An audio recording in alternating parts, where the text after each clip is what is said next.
გამარჯობა, ეთერშია ქრონიკა 11-ზე, მე ქეთი ქაშაკაშვილი ვარ, გამოშვებაში ნახავთ.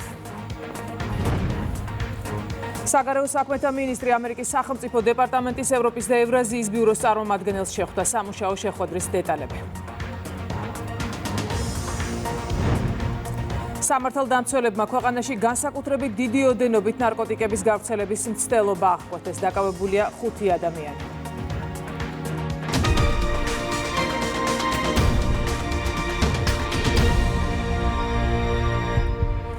ბანკი ქართულ, ცენტრალური და აღმოსავლეთ ევროპის საბანკო ასოციაციასთან ერთად 51 საერთაშორისო საბანკო კონფერენციას მასპინძლობს. ფორუმი აერთიანებს საერთაშორისო და რეგიონული საფინანსო სექტორის ლიდერებს, ფინანსური სექტორის აქტუალური საკითხების, მიმდინარე ტენდენციების და განვითარების პერსპექტივების განსახილველად. ღონისძიებაში მონაწილეობს 250-ზე მეტი დელეგატი 30-მდე ქვეყნიდან და 100-მდე სხვადასხვა ინსტიტუტიდან. სოფო ბერიძე აშუქებს ფორუმს და ის ახლა პირდაპირ ეთერში გვერდება. კონფერენციაზე სიტყვით გამოსვლისას საქართველოს მთავრობის მეთაურმა ისაუბრა დისკუსიის მნიშვნელობაზე და ღონისძიების მონაწილეებს მიაწოდა ინფორმაცია ქართული ეკონომიკის მიღწევების თაობაზე. მთავრობის მეთაურმა აღნიშნა, რომ მსგავსი ტიპის დისკუსიები განსაკუთრებით მნიშვნელოვანია საბანკო სექტორისთვის, რომელიც ცენტრალურ როლს ასრულებს ფინანსური სტაბილურობის უზრუნველყოფაში და ქართული ეკონომიკის განვითარების მხარდაჭერაში. მთავრობის მეთაურის მხრიდან აღინიშნა ისიც, რომ გლობალური გამოწვევების ფონზე ქართული ეკონომიკის ზრდა არის მდგრადი და მეტიც მაჩვენებლები აღწევს მნიშვნელოვან მაჩვენებლებს ვიღებთ, რაც არის ზოგჯერ მოულოდნელიც კი სხვადასხვა ქვეყნებისთვის. რაც შეეხება სხვა გამომსვლელებს, ისინი საუბრობდნენ ქართული საბანკო სექტორის განვითარების მნიშვნელობაზე და აღინიშნა, რომ ქართული საბანკო სექტორი კვლავ მდგრადად ვითარდება. რაც შეეხება თავად ამ კონფერენციის საქართველოში გამართვას, როგორც გამომსვლელები აღნიშნავენ, ეს ხაზს უსვამს საქართველოს როგორც რეგიონის ფინანსური ცენტრის მზარდ როლს. წლების განმავლობაში საერთაშორისო საბანკო კონფერენციამ თავი დაიმკვიდრა როგორც საბანკო სექტორის ძირითადმა პლატფორმამ ცენტრალური აღმოსავლეთ და სამხრეთ-აღმოსავლეთ ევროპის, კავკასიისა და ცენტრალური აზიის მასშტაბით. ის წარმოადგენს მნიშვნელოვან პლატფორმას როგორც საქართველოს საბანკო სექტორის, ასევე უფრო ფართო რეგიონული ფინანსური ლანდშაფტის წარმოსაჩენად.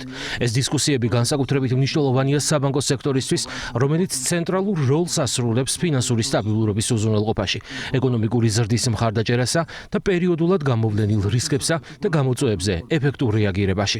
გლობალური გამოწვევების მიუხედავად ჩვენი ეკონომიკა განაგრძობს სტაბილურ განვითარებას და აქვს ძლიერი მაჩვენებლები, რამაც მოლოდინს გადააჭარბა და რითაც მსოფლიოში მდგრადობით გამოვირჩევით.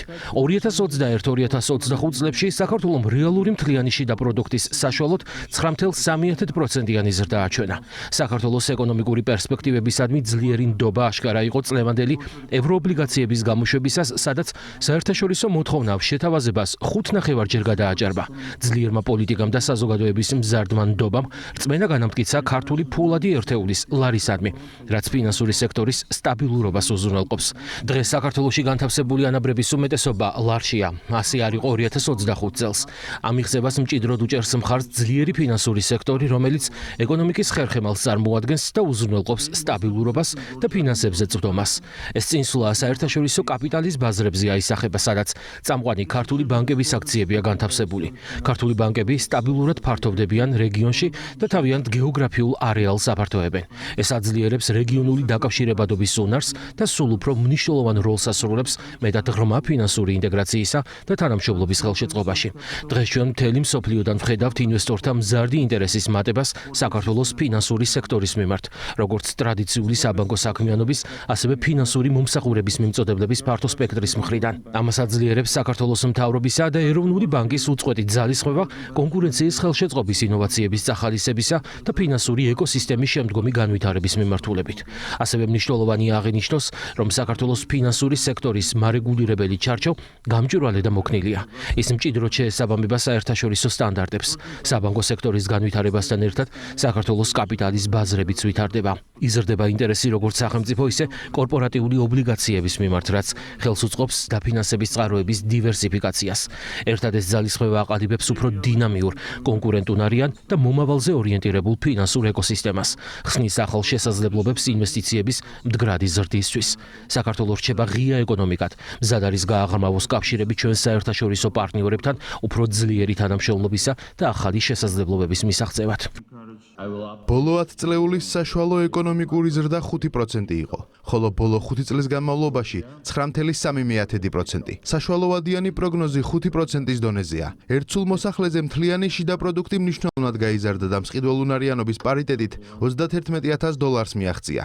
ეკონომიკის სტრუქტურა მეტად გახდა სერვისებზე ორიენტირებული. საინფორმაციო და საკომუნიკაციო ტექნოლოგიები, ტურიზმი, განათლება ტრადიციულ სექტორებთან ერთად.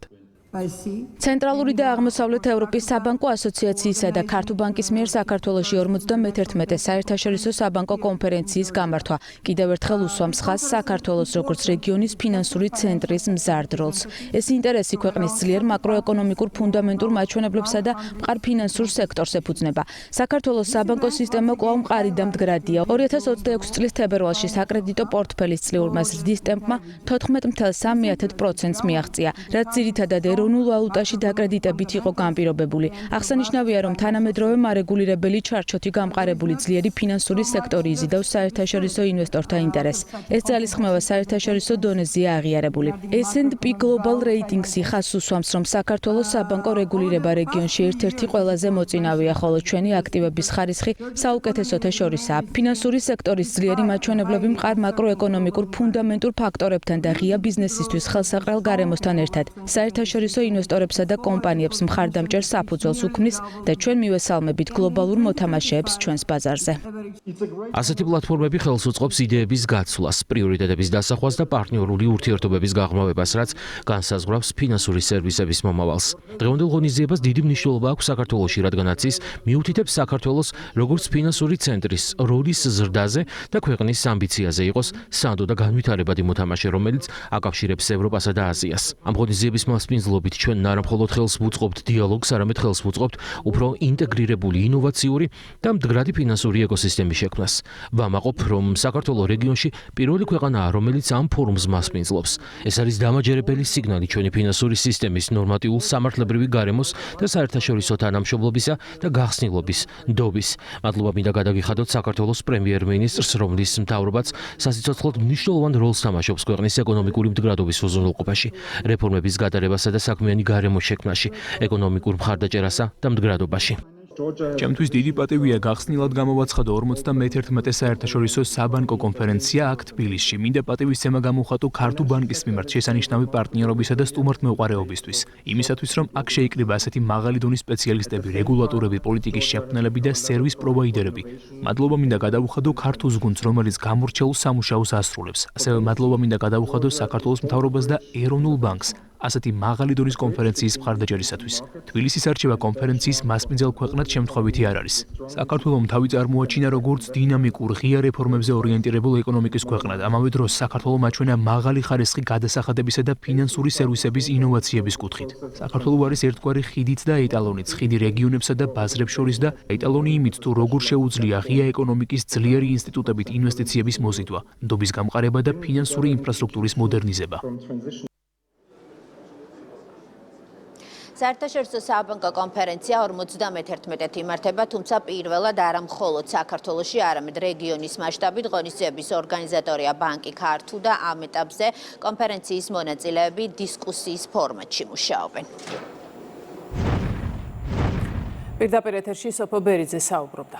კონკრეტული ჯგუფების მცდელობას ეკლესიის მიმართ სიძულვილი გაეღვივებინათ პასუხი ქართველმა ხალხმა გასცა. ასეთია მმართველი გუნდის შეფასება იმ მოვლენებზე, რომელიც წლებია ქვეყანაში მიზანმიმართულად მიმდინარეობს და რომელიც მათივე თქმით გარედან არის მართული.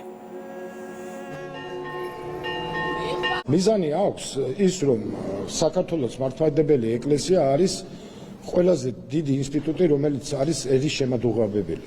ეს თვალნათლივ ვიხილეთ, ეს რაღაც მონაყოლი ხომ არა, ჩვენ თვალწინ ვნახეთ ამ დღეებში რა მოხდა. როგორი ერთგულები აღმოჩნდნენ საქართველოში ქართული ეკლესიის და მისი საჯაჭვებელის. რა თქმა უნდა, ეს ბევრს არ აწყობს, რომელთაც არ აწყობთ, რომ რაიმე ავტორიტეტი არსებობდეს საქართველოში, შეუბღალავი და შეულახავი და აგრძელებენ ამას. ამას აკეთებდნენ პატრიარქის სიცოცხლეშიც, პატრიარქი რომ ავად იყო ბოლო დღეებში მაშინაც რომ გარდაიცვალა და ჯერ მიწისთვის არ ჰქონდა მიბარებული, მაშინაც კი კადრულობდნენ ამას ყველაფერს. ახლაც აგრძელებენ. ასე რომ ახალი არაფერი არ ხდება, ისინი პირდაპირ ნებისმიერ გამოვლინებას ერთიანობისა ებრძვიან და ამაში სამწუხაროდ უზარმაზარი თანხა იხარჯება. კამპანიაზე, რომელიც წლებია ეკლესიის წინააღმდეგ მიმდინარეობს, პარლამენტის თავმჯდომარე საუბრობს. შალვა პაპუაშვილის თქმით, არსებობენ კონკრეტული ძალები, რომლებიც ცდილობენ ეკლესიას შეურაცხყოფა მიაყენონ და იმიჯი შეულახონ. ამის მიუხედავად, პარლამენტის თავმჯდომარე მიიჩნევს, რომ კამპანია ჩავარდა და ეს კარგად აჩვენა ქართველი ერის პოზიციამ. არის ძალები, რომელიც ეკლესიაში ხედავენ კონკურენტს. ჩვენ თუ დავაკვირდებით და თქვათ ევროპულ ჭრილში თუ განვიხილავთ ამ კამპანიას. ბოლო პერიოდში ევროკავშირი, რომელიც შეიქმნა როგორც პოლიტიკური და ეკონომიკური გაერთიანება, ორგანიზაცია, ევროკავშირის ბიუროკრატების ცდილობებით სულ უფრო მეტად და მეტად იქცევა რაღაც ფსევდორელიგიურ იდეოლოგიზირებულ კავშირად. არის ცდილობა, რომ ამ ფსევდორელიგიური რაღაც მიმდინარეობით ჩაანაცვლონ ეკლესია თავისი თავით. პატრიარქი 2004 წელს ამბობდა ანტიდასავლურობას გვაბრალებენო. ეხლაც ხო იგივეა, ანტიდასავლური, პრორუსი, ეს იარლიყები მაშინ დაიწყო ჯერ კიდევ და შეგახსენებთ ეს რა პერიოდი არის, ნაცმოძრაობა ახალი მოსულია ხელისუფლებაში, გარკვეული არსებობს ასე თქვა, გარკვეული ეიფორია, რომ შეიძლება რაღაც სიახლეები იყოს და პატრიარქი მაშინათვე ხედავდა თუ რა სიბოროტეს ეყრებოდა საფუძველი. შექმნეს გარკვეული მცირე ჯგუფი ადამიანებისა, რომლებიც ყველაფერზე წამსვლელები არიან, შეურაცხყოფა მიაყენონ ყველას და ყველაფერს, მათ შორის პატრიარქს, მილიონები დახარჯეს, ასე ვთქვათ, ამ პროექტში, დახარჯეს ენერგია, რესურსი, ატარეს სემინარები, რეცხეს ტვინები, შექმნეს ხელოვნური საკუთარ გემოზე მორგებული ქართველი ერი. ეს ყველაფერი ერთ დღეში ჩამოემსხვათ ხუხულასავით. ამერიკის შეერთებული შტატების სახელმწიფო დეპარტამენტის ევროპისა და ევრაზიის ბიუროს წარმომადგენელი პიტერ ანდრეოლი საქართველოში სამუშაო ვიზიტის ფარგლებში საგარეო საქმეთა მინისტრს მაკა ბოჭორიშვილს შეხვდა. მხარეებმა განიხილეს სამხრეთ კავკასიის რეგიონში ამერიკის შეერთებული შტატების ჩართულობა და რეგიონში მიმდინარე პროცესები, ასევე საქართველოსა და ამერიკის შეერთებულ შტატებს შორის თანამშრომლობის აქტუალური საკითხები. ყურადღება გამახვილდა შუა დერეფანზე და საქართველოს როგორც რეგიონული დამაკავშირებლისა და სატრანსპორტო ჰაბის როლზე.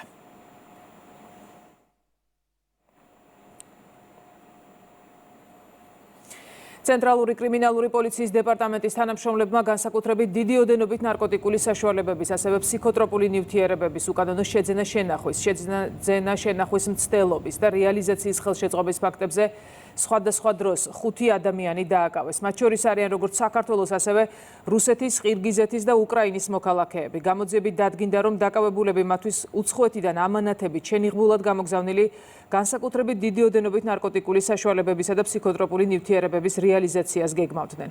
სამართალდამცველებმა ბრალდებულთა მხილების მიზნით ჩატარებული ოპერატიული ღონისძიებების ფარგლებში მათთვის სხვადასხვა ქვეყნიდან გამოგზავნილი ამანათების კონტროლირებადი მიწოდება განახორციელეს, რის შემდეგაც დაკავებულების დანაშაულებრივი განზრახვა დადასტურდა.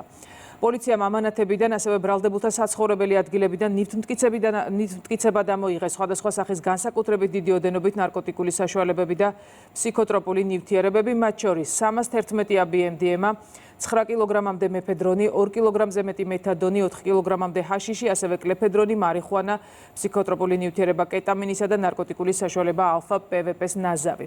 პოლიციის მიერ ასევე ამოღებულია ნარკოტიკული საშუალებების დაფასუებისთვის საჭირო მასალები. დანაშაული 20 წლამდიან უვადო თავისუფლების აღკვეთას ითვალისწინებს.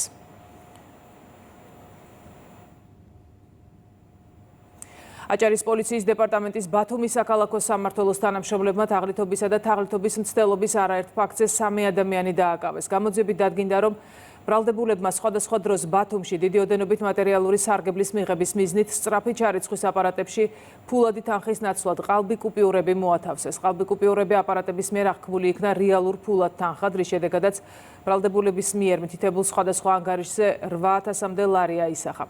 ყალბი კუპიურების ნაწილის ანგარიშებზე ასახვა კი დაკავებულებმა ვერ განახორციელეს. დანაშაული 9 წლამდე პატიმრობას ითვალისწინებს.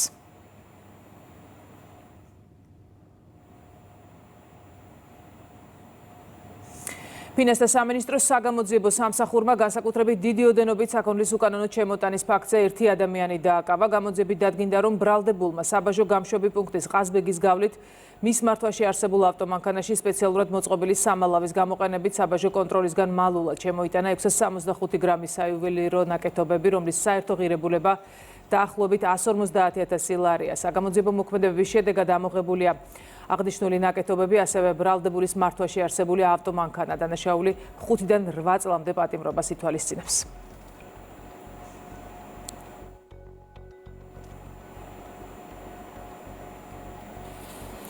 ბიზნეს სუბიექტებისთვის სარეგისტრაციო მონაცემების მეწარმეთა შესახებ საქართველოს კანონთან შესაბამისობაში მოყვანის ვადის 1 აპრილს ამოწურვასთან დაკავშირებით იუსტიციის სახლის 15 ფილიალი 28 და 29 მარტს სპეციალურ რეჟიმში იმუშავებს. სერვისი შაბათს და კვირას ხელმისაწვდომი იქნება საქართველოს მასშტაბით ყველა დიდ ქალაქში. 28 და 29 მარტს შაბათ კვირას სპეციალურ რეჟიმში საქართველოს მასშტაბით იმუშავებს იუსტიციის სახლის 15 ფილიალი დილის 10 საათიდან 17 საათამდე. ამიტომ ყველა იმ ბიზნეს სუბიექტს, რომელსაც ამ მომენტისთვის არ მოუყვანია თავისი მონაცემები კანონთან შესაბამისობაში, შეუძლია ისარგებლოს ამ შესაძლებლობით. იმ იუსტიციის სახლების ჩამონათვალი, სადაც ხელმისაწვდომი იქნება შაბათ კვირას აღნიშნული სერვისი, შეგიძლიათ იხილოთ იუსტიციის სახლისა და საჯარო რეესტრის ეროვნული სააგენტოს Facebook გვერდებზე. საქართველოს აუდიო-ვიზუალური ნაწარმოებების სერიალების ფორმით ერთობლივი წარმოების შესახებ ევროპის საბჭოს კონვენციაზე ხელმომწერი ქვეყანა გახდა. დოკუმენტს კულტურის მინისტრმა საფრანგეთის ქალაქ ლილში მოაწერა ხელი. ხელმომწერის ცერემონია, რომელიც ევროპის საბჭოს გენერალურმა მდივანმა ალენ ბერსემ გახსნა, სერიალების საერთაშორისო ფესტივალის ფარგლებში გაიმართა. ფესტივალი 2018 წლიდან ტარდება და მასში 75 ქვეყნიდან კინოინდუსტრიის სფეროს 5,000-მდე პროფესიონალი მონაწილეობს. მნიშვნელოვანია, რომ დღეს საქართველოს შეუერთდა ევროპის საბჭოს კონვენციას. ეს არის უმნიშვნელოვანესი ეკონომიკური კუთხითაც, იმიტომ რომ ძალიან დიდი წილი კინოინდუსტრიის დღეს მოდის სწორედაც რომ ტელესერიალებზე.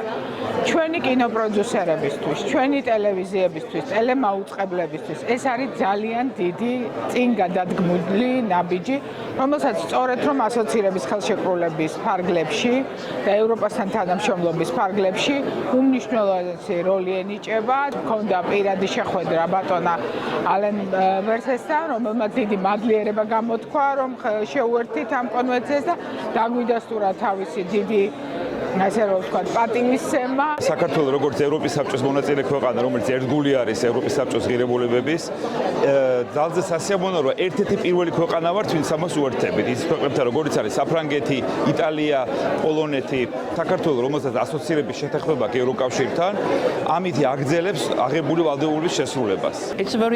ძალიან მნიშვნელოვანი დღეა, რადგან ეს არის პირველი შემთხვევა, როცა გვაქვს საერთაშორისო კონვენცია სერიალების კოპროდუქციისთვის, სერიალების ერთობლივი წარმოების ორგანიზებისთვის. როგორც ვიცით, სერიალებმა დღეს ძალიან დიდი და მნიშვნელოვანი ადგილი დაიკავა აუდიოვიზუალურ სფეროში, ევროპის საბჭოს წევრი ქვეყნების დონეზე. ევროსაბჭოსთვის მნიშვნელოვანია, რომ უკვე არსებობს ეს კონვენცია, რომელიც მხარს უჭერს პროდიუსერების მუშაობას და ქმნის საფუძველს, სადაც შესაძლებელი იქნება ერთობლივი კოპროდუქციების შექმნა და ამ წარმოებების მხარდაჭერა. ჩვენ ბედნიერები ვართ, რომ დღეს 9 ქვეყანა, 9 წევრი სახელმწიფო შემოგვიერთდა, მათ შორის საქართველო. ქრონიკა 11-ზე დასრულებულია, ეთერში დავბრუნდებით 14 საათზე. დროებით.